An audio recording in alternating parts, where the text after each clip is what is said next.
Hari ini saya akan memaparkan 3 lagi kisah tentang penyakit misteri. Saya percaya ada di antara kita pernah mengalami penyakit misteri yang tidak boleh diubati dengan perubatan moden. Su merupakan salah seorang pelajar tingkatan 5 yang mengikuti program Camp Bina Semangat. Sebenarnya Su ni dia berat hati juga nak ikut, tapi memandangkan itulah momen-momen bersama rakan-rakan seperjuangannya di tingkatan 5, jadi dia pun ikut jugalah program Camp Bina Semangat tersebut. Cerita ini adalah menurut dari sudut pandang Su. Okey, jom. Aku pun mengikut program tersebut, tapi sebenarnya aku tak nak, tapi kawan-kawan semua beri dorongan, dan sebab diorang kata inilah saat-saat kita orang semua nak mengukir semua kenangan indah. Tapi bila aku mengikuti camp tersebut, itulah pengalaman yang aku tak dapat lupakan sepanjang hidup aku. Korang dengarkanlah cerita aku ini. Tempat perkemahan itu sebenarnya taklah jauh sangat dari kampung halaman aku. Jarak dia kira-kira lebih kurang 30 km, berdekatan dengan muara sungai. Dia ada pantai di hujung tu. Dia macam kuala lah. Dia ada pantai, sepanjang tu memang ada pantai yang berpasir, dan pemandangan dekat situ memang sangat indah, tapi tak seindah yang kita fikirkan. Dipendekkan cerita, maka tibalah hari program Camp Bina Semangat tu. Jadi semua kita orang pun dikerahkan ke pantai tersebut untuk mendirikan kemah, dan seperti yang telah diarahkan mengikut kumpulan masing-masing, dan kami dibahagikan kepada 5 kumpulan yang mengikut kemah masing-masing lah. Kami pun telah dibahagikan untuk membuat tugas masing-masing. Jadi tugas aku adalah mencari kayu api dan mengambil air untuk urusan masak-masak nanti. So aku on lah ke tugas aku tu. Di sinilah kisah seram itu bermula. Aku pun mula mengutip beberapa ranting-ranting kayu kering di tepi-tepi pantai, tapi taklah banyak. Kemudian aku mulalah melangkah ke dalam sikit. Aku kutip, kira banyak lah juga kan. Aku dah kutip tu, tanpa aku sedari hari pun dah malam. Bila aku tengok sekeliling, aku dah jauh sangat dari kawasan perkemahan tu. Alamak, aku rasa dah berdebar-debar, dah datang dah rasa takut tu. Kenapa aku berjalan sejauh ni? Bila aku tengok di sekeliling aku dikelilingi oleh pokok-pokok hutan. Alamak, macam mana ni? Dahlah kami tak dibenarkan membawa handphone. Aduh, aku dah mula takut dah. Tanpa berfikir panjang, aku pun berlari sekuat hati. Tiba-tiba aku rasa aku terpijak sesuatu.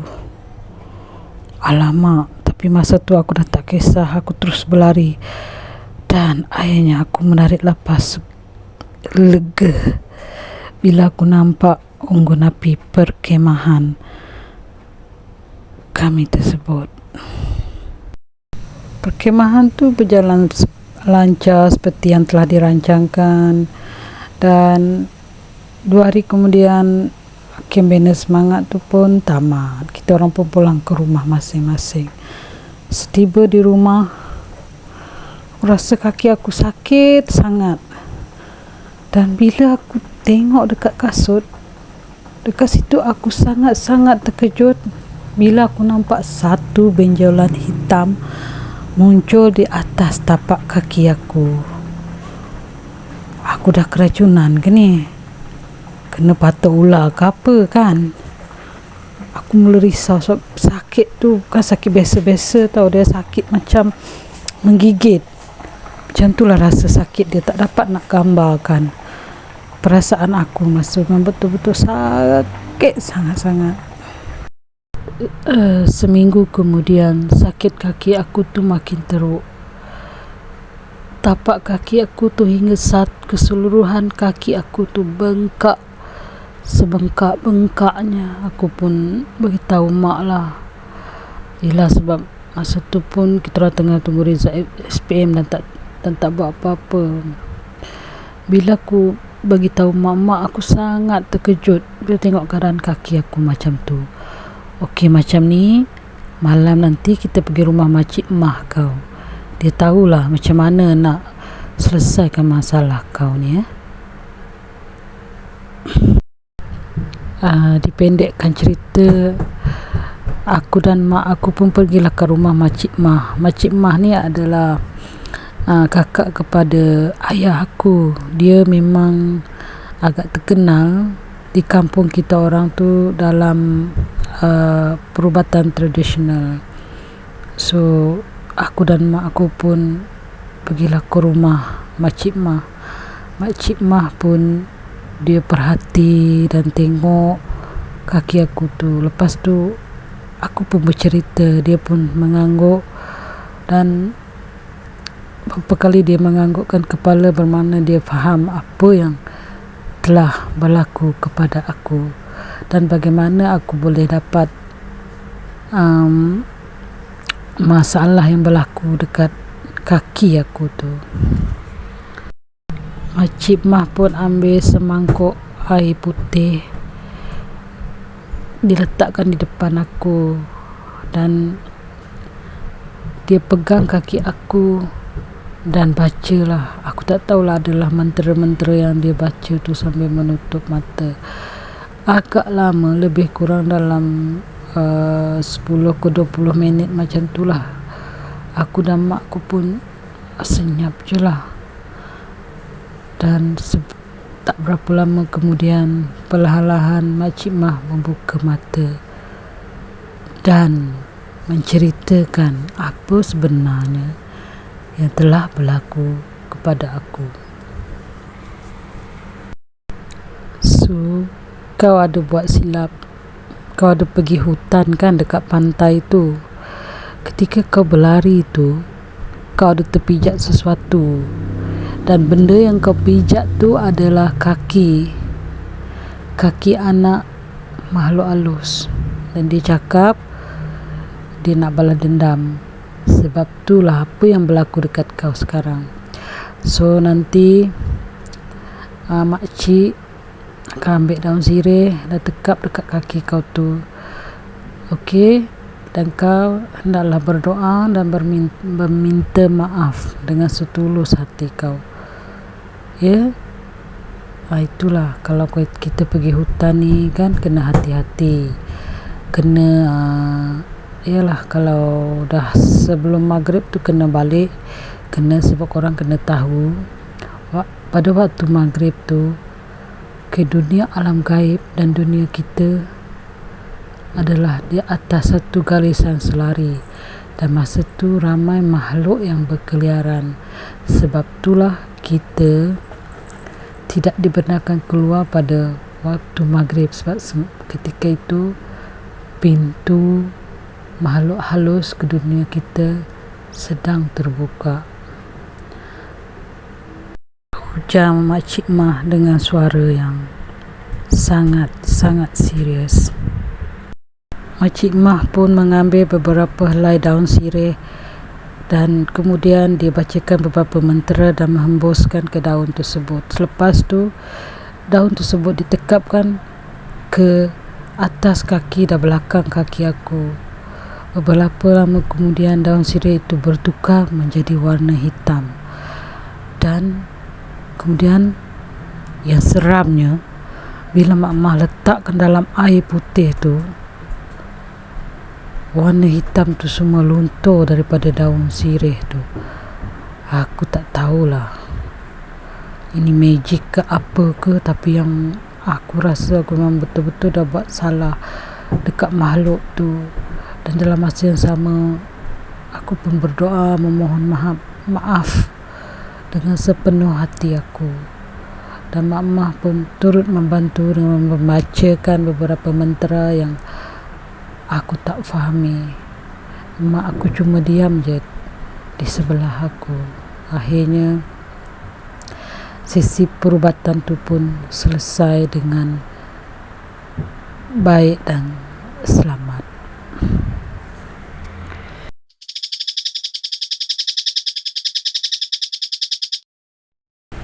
Ayah aku bekerja sebagai seorang pengawal keselamatan di sebuah sekolah rendah di Sarawak. Jadi aku, ibu dan adik-adik juga turut mengikut ayah tinggal di rumah yang telah disediakan oleh pihak sekolah tersebut. Kisah ini diceritakan oleh Ros kepada saya.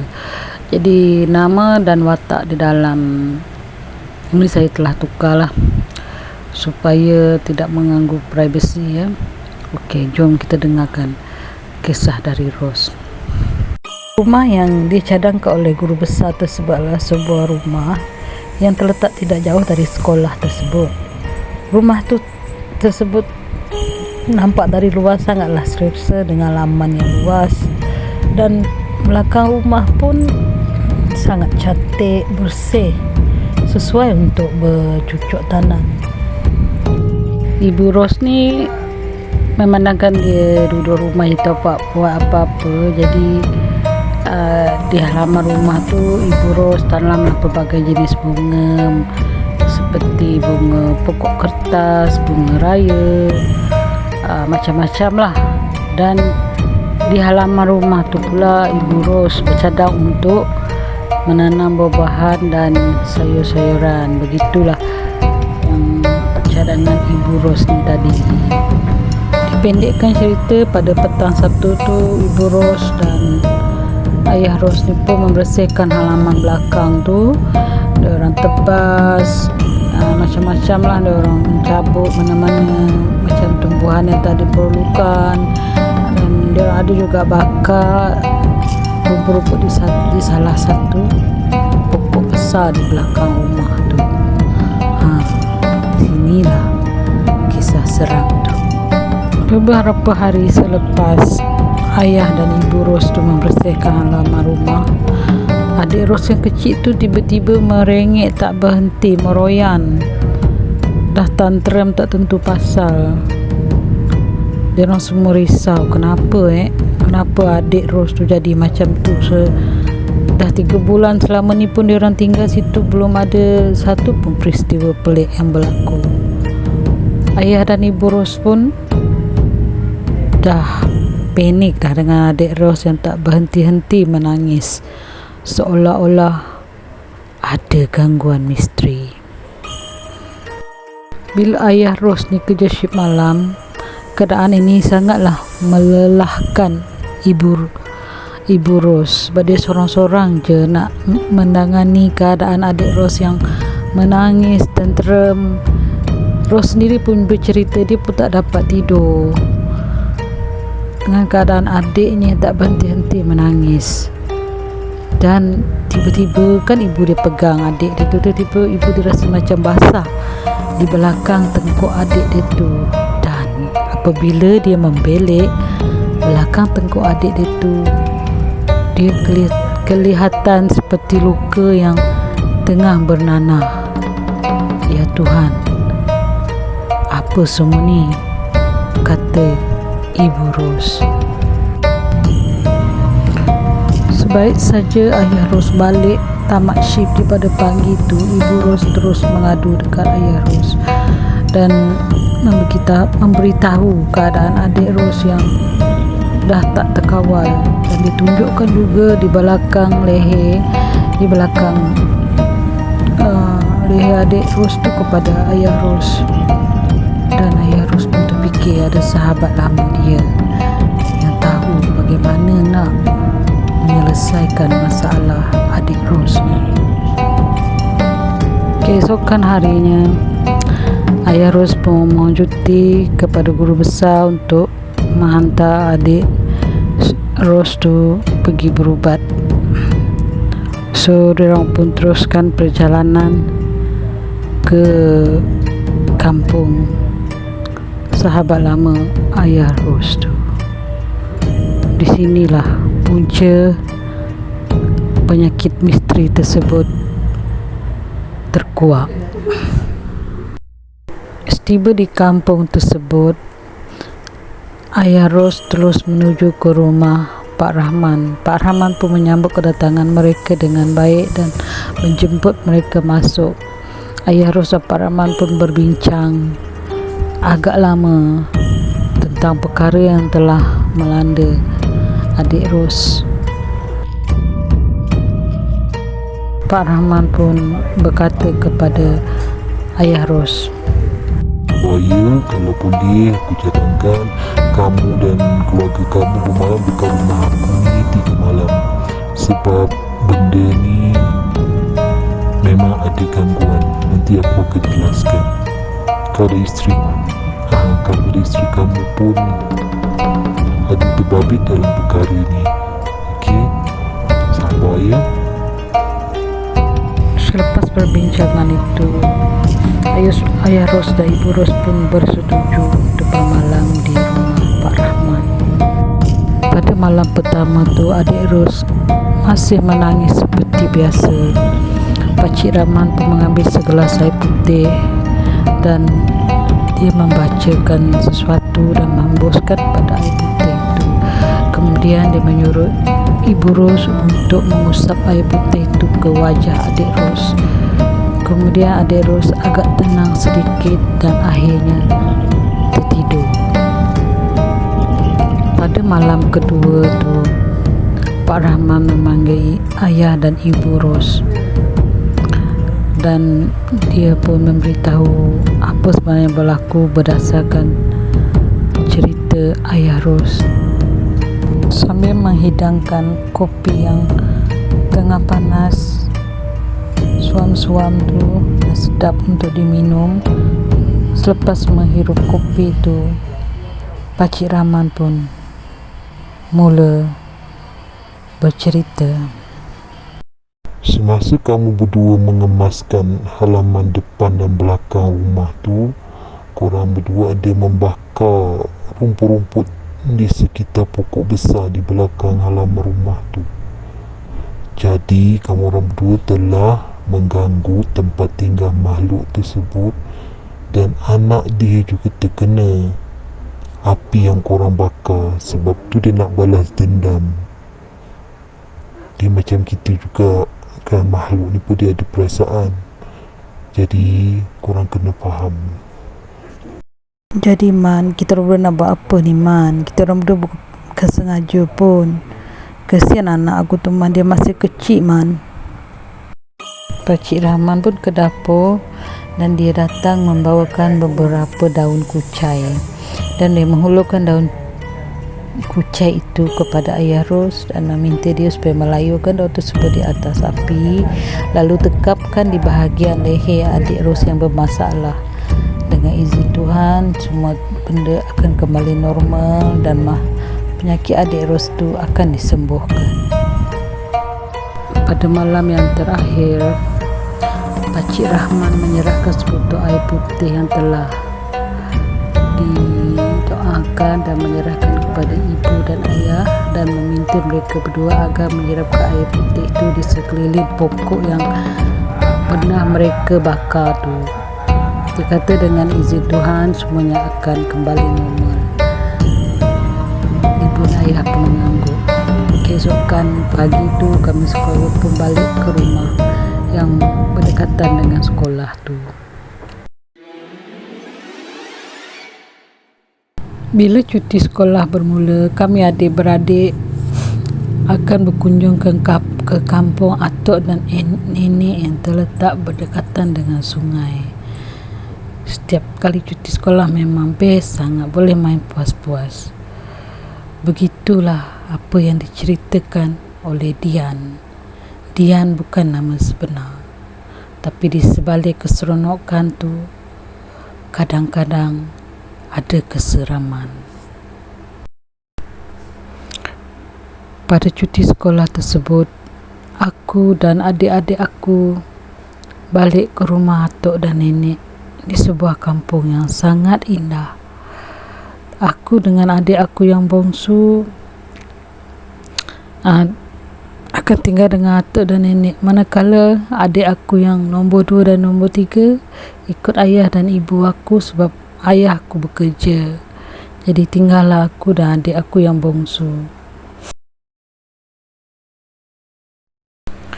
Biasanya atuk dan nenek memberikan aku dan adik kebebasan untuk bermain, nak pergi mana-mana, asalkan minta izin dari nenek dan datuk terlebih dahulu.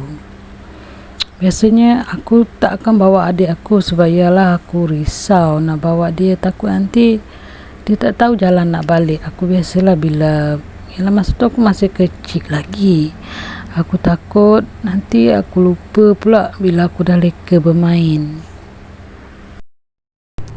Nak dijadikan cerita, pada hari tu adik aku tu dia merengek nak juga ikut aku bermain di tepi sungai. Dengan perasaan ragu-ragu, aku pun bawa dia. Sebenarnya datuk dan nenek tak benarkan aku bawa adik aku tu, tapi memandang ke dia asyik merengek je, merayu, aku pun kesian juga. Akhirnya aku pun bawalah dia bermain dengan kawan-kawan aku. Di sinilah tragedi seram tu berlaku. Tanpa kami sedari, sebab mereka bermain, hari pun dah semakin senja. Dan tiba-tiba aku tersedar yang adik aku tak ada dalam kumpulan kami. Ya Tuhan, mana pula pergi budak ni? Matilah aku kena marah dengan datuk dan nenek nanti. Aku dan 2 rakan aku dah kebingungan. Kami 3 orang pun berusaha mencari adik aku tu ke sana kemari, di semak-semak, di sebalik pokok. Kami pun panggil nama dia. Kita panggil nama dan tiba-tiba, Ros, kau kat mana, Ros? Balik, Ros. Akak, Ros ada kat sini, Akak. Lagi aku dan kawan-kawan aku pun berlari mencari suara tersebut. Dan akhirnya aku jumpa adik aku dalam keadaan yang sangat-sangat merisaukan. Aku dan kawan-kawan aku pun memapah adik aku dan membawa dia balik ke rumah. Keadaan adik sangat-sangat lemah, dan kemudian aku pun memberitahu atuk dan nenek apa yang berlaku. Kemudian atuk pun menyelak kaki seluar adik aku. Di situlah ternampak ada 2 kesan berwarna biru, lebam hitam. Tak tahu apakah kesan tersebut. Adik mula bercerita kepada datuk dan nenek aku. Semasa adik kat semak tu kan, Atuk, ada satu lembaga, tak tahulah, besar, hitam, lepas dia cengkeram kaki adik. Lepas tu adik meronta-ronta, adik melawan, dia heret adik. Lepas tu kan adik baca doa yang pernah Atuk ajar tu. Lepas tu dia marah, dia lepaskan kaki adik, Atuk. Begitulah, Atuk. Ish, berani pula si Ros ni, fikir aku dalam hati aku. Kalau aku mau tak terpengsan aku dekat situ kalau tengok lembaga hitam tu. Ros. Atuk aku pun bawa adik aku ni pergi berubat secara tradisional dengan seorang yang memang terkenal dekat kampung kami, iaitu Pakcik Ali. Bila dah jumpa dengan Pakcik Ali tu, Atuk pun bincang dengan Pakcik Ali, dan kemudian Pakcik Ali pun memandikan adik aku dengan air kelapa yang telah dimasak dan dicampur dengan air limau purut. Aku tak tahulah apa fungsi tu, tapi yang itulah yang aku tengok Pakcik Ali buat. Dan kemudian dia ambil beberapa helai daun sirih, lepas tu dia ada doa ke sesuatu dan tekapkan dekat tempat kaki adik aku yang lebam tu.